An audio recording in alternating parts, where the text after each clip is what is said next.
has 8 different roles to fill. And it's been filled only 44 times in the last 220 years. It's also been called the biggest and most powerful in the world. Do you know what it is?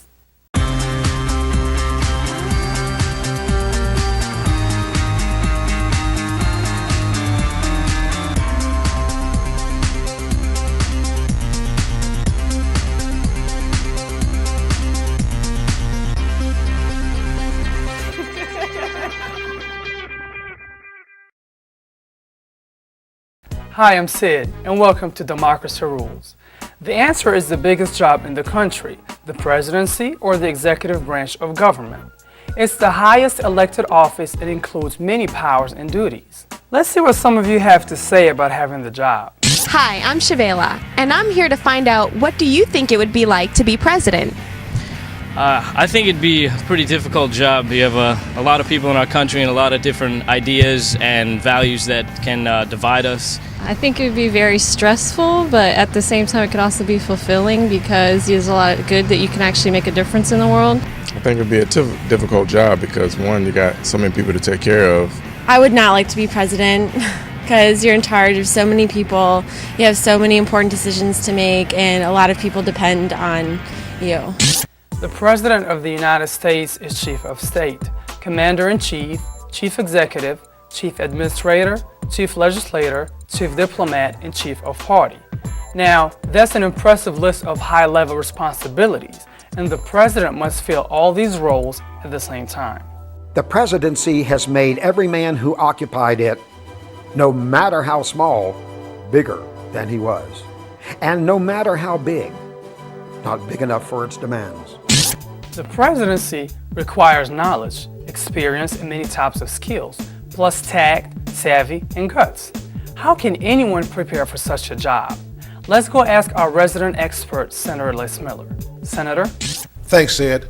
Dr. Susan McManus, Professor of Political Science at the University of South Florida, is here to help answer those questions. Dr. McManus, thank you for being here with us today. My pleasure. First, let's talk about the responsibilities of the president. Huge responsibilities. The toughest job in the world, according to most textbooks and most people who have been around a president. They're expected to do a lot of things under the Constitution. They're commander-in-chief. They're head of all the executive agencies. They make thousands of appointments of people who carry out federal jobs. They have to keep America safe and secure, Homeland Security.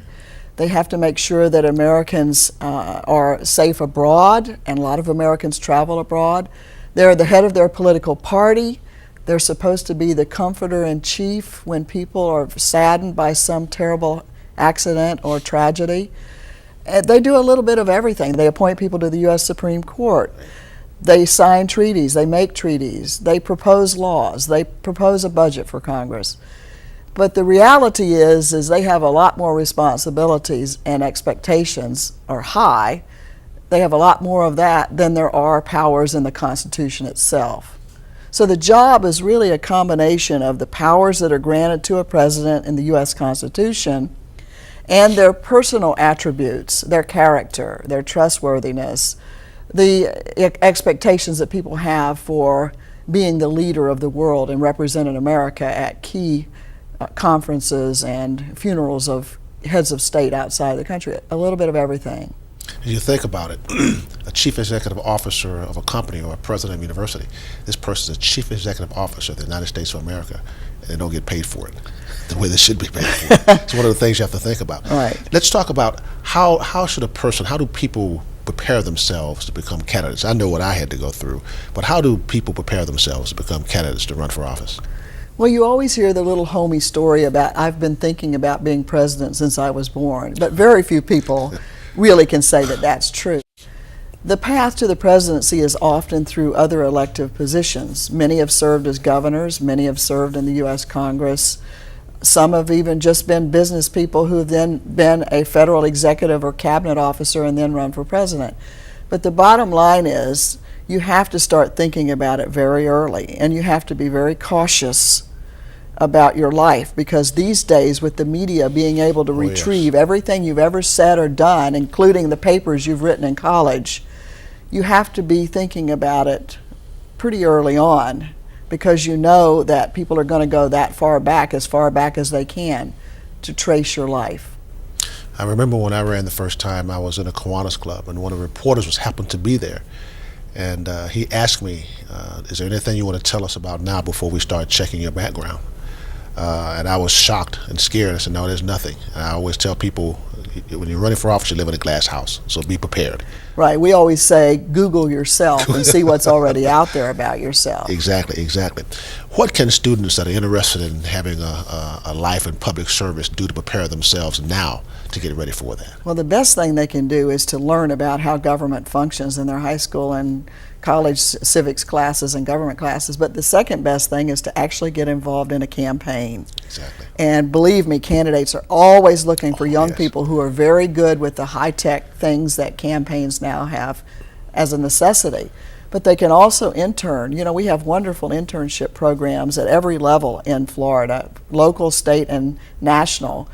Offices have internship programs where students can actually see what it's like firsthand and the day-to-day work that's involved, and it then gives them an appreciation for what it's going to take to be in elective office and the pressures that you have when you go there.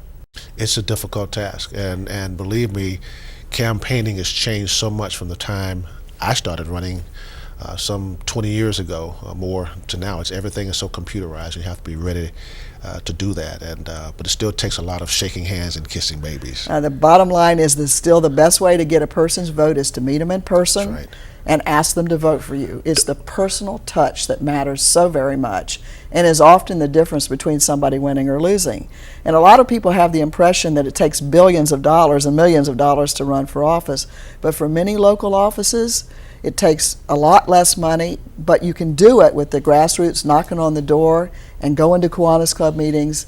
It's not as money intensive to run for local office as many people think, and that's where a lot of people get their start. Exactly, exactly. Dr. McManus, you've given our viewers a lot to think about.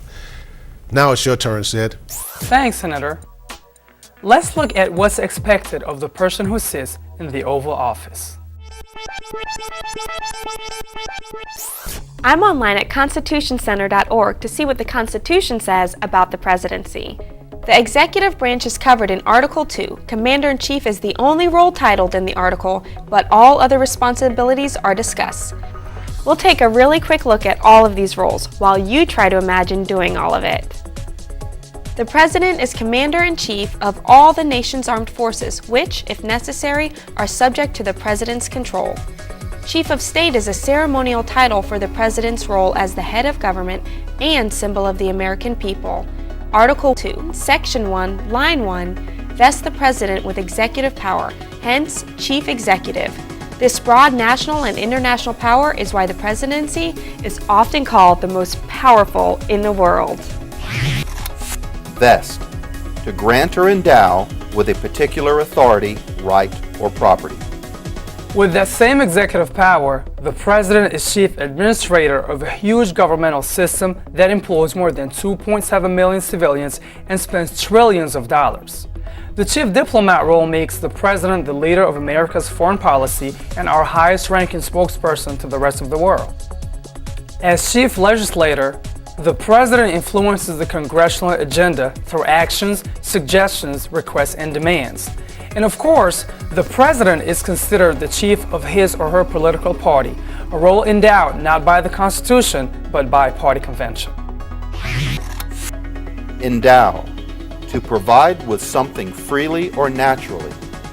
Convention, a general agreement or consent, a rule or practice established by custom. As voters, we have to determine which candidate would be best able to fill all these roles. So what do we look for in a presidential candidate? There's a lot to consider when you choose a candidate for president.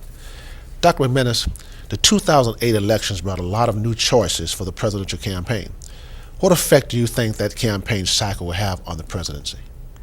A lot, because the 2008 elections saw the candidates going directly to the people a lot more through the internet and through websites.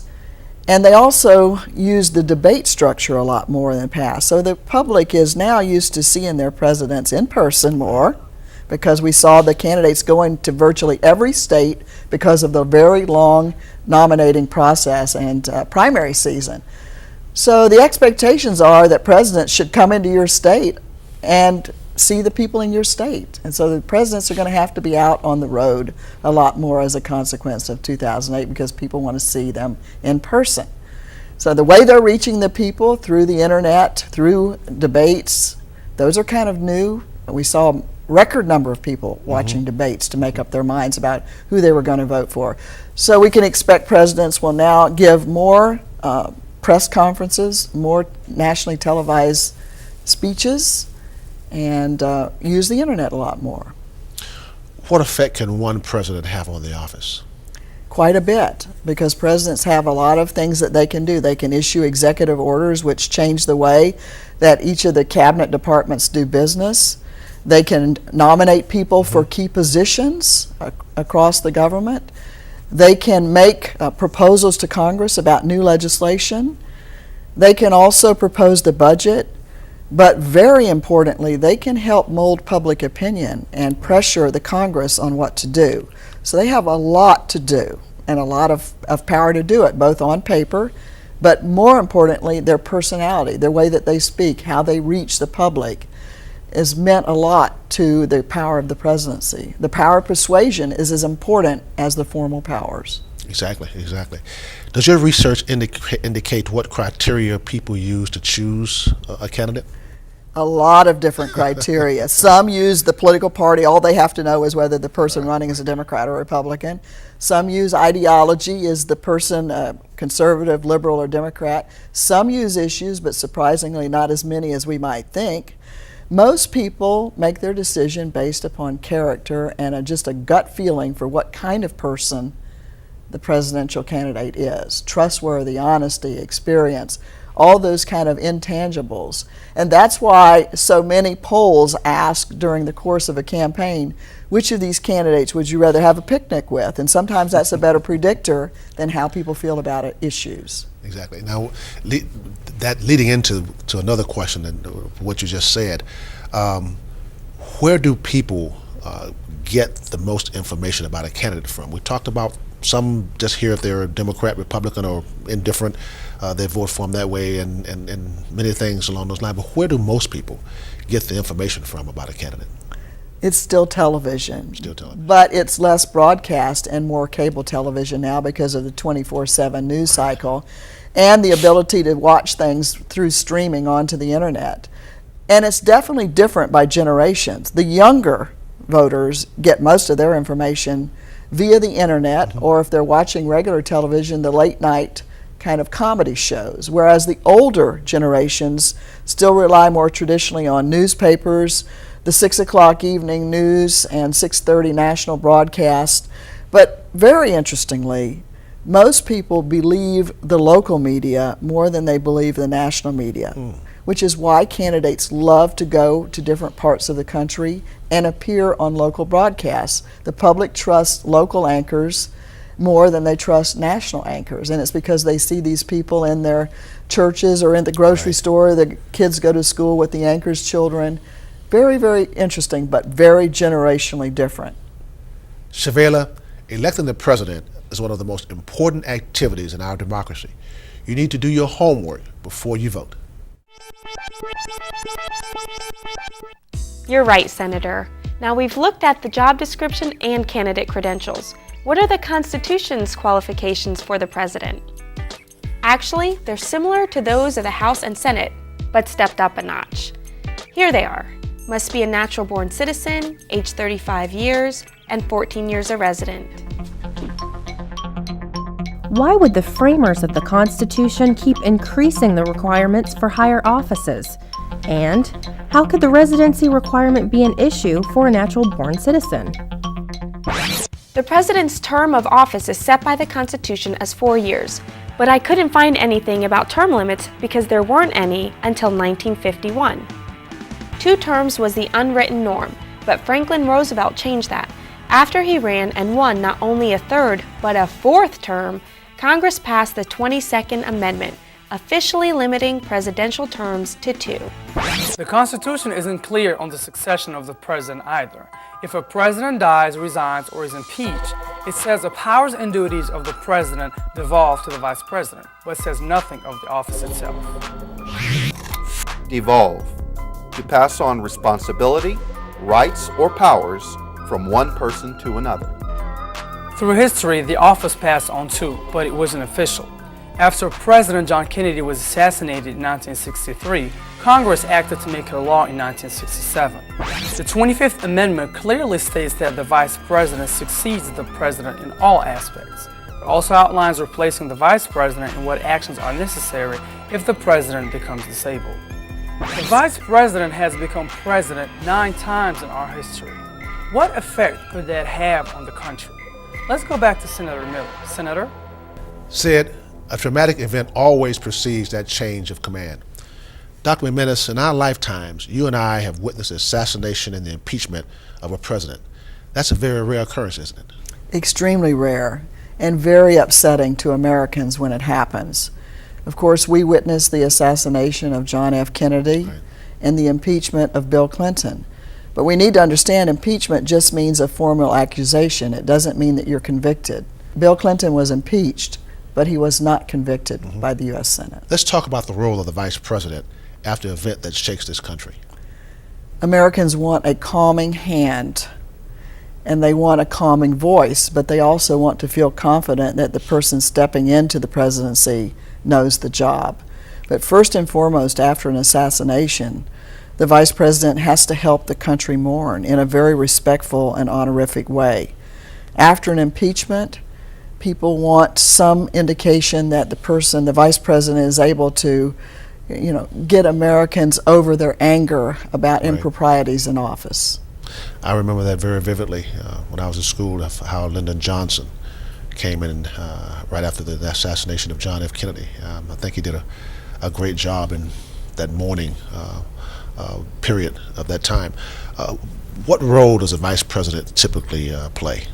Under the Constitution, they only have 2 formal things. They're the successor to the president if something happens, and the second is that they preside over the U.S. Senate and can vote in the case of a tie. They rarely do the latter, but lately they've been doing it more as America's become more competitive and more fractious in its politics between Democrats and Republicans. The vice presidency, talking about the role and specifically being the tiebreaker in the Senate, does that person ever debate in any issues in the Senate? I mean, our students need to understand this.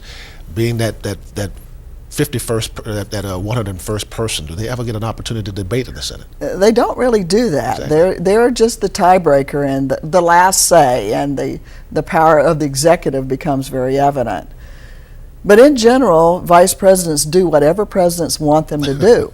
And some of them expect their vice presidents to be policy leaders. Others send them to state funerals or major foreign conferences. But they are their surrogate on the campaign trail, because they have to represent the president's views. But a little bit of everything. A vice president, it's often said, is really only as important as the president allows that person to be. Under President Bush, Cheney was very powerful. Under some other presidents, vice presidents haven't been powerful at all. And some vice presidents have their eye on the presidency, which makes them behave very differently. Right. But we have to remember that vice president only a heartbeat away from being the president of the United States. And increasingly, presidents want to make sure that their vice presidents are in the loop in terms of what's going on, and that hasn't always been the case. But it definitely has become the case more recently as America is exposed to more potential problems with terrorism and homeland security breaches, etc. Well, thank you. We'll talk more about the election of a vice president and president in just a few minutes. Sid, get us started. Thanks, Senator. Okay, we've looked at the job and the qualifications. Now, what's the process of electing a president? Well, doing it according to the Constitution is not an easy or easily understood task. If you read Article 2, you'll see that the Constitution gives the power to elect the president to a special body of state electors, not the people. But before we try to explain how that works today, Let's look at some history to get up to speed. Originally, when the country was smaller and there were no political parties, states chose electors to make the decision for all the people. In the election, only the electors voted for two different candidates. The one with the most votes became president, the runner-up, vice president. But as political parties came onto the scene, the system began to fail, and the 1796 election actually voted two arch rivals into office together. As a result, elections for the two offices were separated by the addition of the 12th Amendment. Soon, though, there were multiple candidates for the presidency. The Constitution has no provision for nominating candidates, so the two largest political parties set up their own system. Working with the states, both parties select delegates, hold primaries and caucuses, and have national conventions to nominate candidates. Independent candidates operate outside of the system, but also work with the states to be included on the ballots. Primary, a party nominating election. Caucus, a closed meeting of a group from a political party, usually to select candidates. Candidates need a majority of party delegate votes to secure the nomination. Each state determines the rules for delegate appointment. Many follow some form of delegate sharing based on votes, but some states hold winner-take-all contests, where the majority vote winner gets all the delegates. After the primaries, the parties hold their national conventions to nominate their presidential and vice presidential candidates. Then the campaigns begin for the highest office in the land. It all ends in early November with the popular vote. The term electoral college is not in the Constitution, but is the name given to the collective group of constitutional electors from all the states. And that's a fact. And now we've gotten to the confusing part of the presidential election process, the electors. Pay attention, it's complicated. Obviously, the old way of the states picking electors to decide for all is unrealistic today. So, in order to uphold the Constitution, voters actually elect a group of electors that support a specific candidate, not the candidate him or herself. Each party has their own group of electors, and the electors are usually represented on the ballot by the party candidate's name. So when a candidate receives the majority vote, that electoral group is actually what's voted in, giving the state's electoral votes to that candidate. Hold on, there's more. Now, even though the entire country usually knows which candidate will be the new president by the end of the day, the Electoral College doesn't actually vote until December. The votes aren't tallied until January 6th of the next year, all per the Constitution and congressional direction. This unusual system allows the presidential election to technically still abide by the rules of the Constitution, although the whole process operates very differently from the original intent.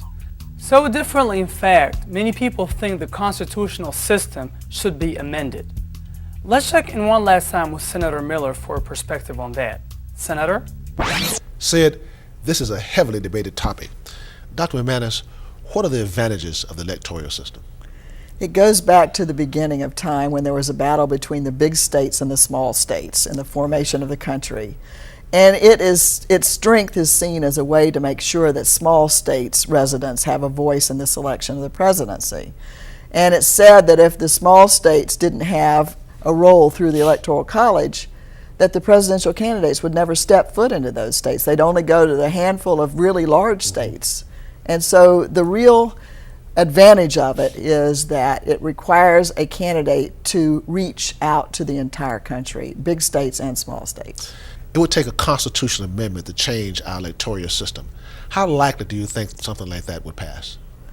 It'll take a long time. We're currently on the road. At least 4 states have expressed some interest in going to the popular vote for the selection of the president, but it would take 2/3 of the states to approve it, and the smaller states are likely to be the very ones that are going to oppose such a shift because they would be ignored, which again is the real reason that the Electoral College is said to be important, is it does allow the smaller states' residents to have a say in the presidential selection. Do you think the time has come?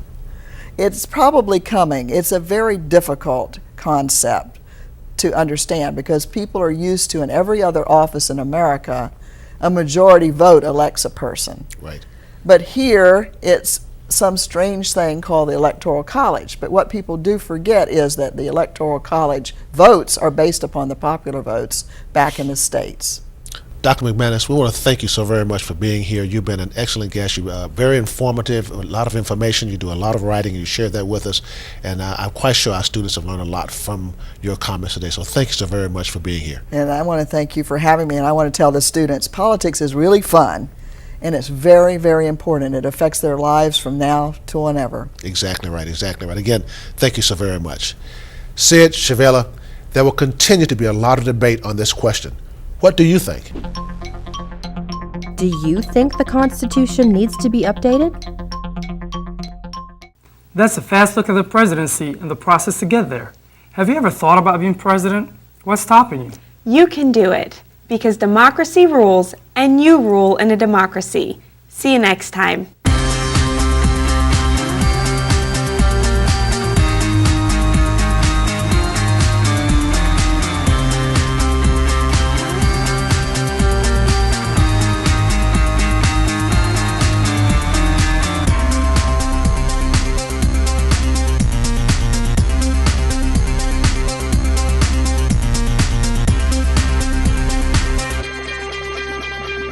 Democracy rules!